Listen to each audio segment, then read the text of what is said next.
तर सीजेपीच्या आंदोलनानंतर पोलिसांकडून आंदोलकांची ओळख पटवण्यास सुरुवात झालेली आहे। आंदोलनाचे व्हिडिओ आणि सीसीटीव्ही फुटेजची तपासणी करण्यास सुरुवात। व्हिडिओ सीसीटीव्ही फुटेजमधून आंदोलकांची ओळख पटवण्यास सुरुवात झाली।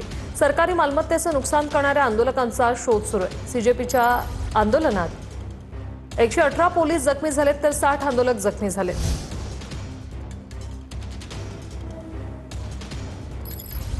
सीसीटीव्ही फुटेज आणि व्हिडिओमधून आंदोलकांचा सध्या शोध सुरू आहे। सीजेपीच्या आंदोलनानंतर पोलिसांकडून आता या आंदोलकांची ओळख पटवण्याची सुरुवात झालेली आहे। व्हिडिओ व्हायरल झालेले आहेत, तसंच सीसीटीव्ही फुटेजही समोर आले, त्याची तपासणी आता करायला सुरुवात झाली। व्हिडिओ असेल, सीसीटीव्ही फुटेज असतील, यामधून हे आंदोलक नेमके कोण होते तोडफोड करणारे, त्यांची ओळख पटवायला सुरुवात झाली। ज्यांनी सरकारी मालमत्तेचं नुकसान केलं अशा आंदोलकांचा शोध पोलिसांकडून घेतला जातोय। सीजेपीच्या आंदोलनात तब्बल 118 पोलीस जखमी झालेले आहेत।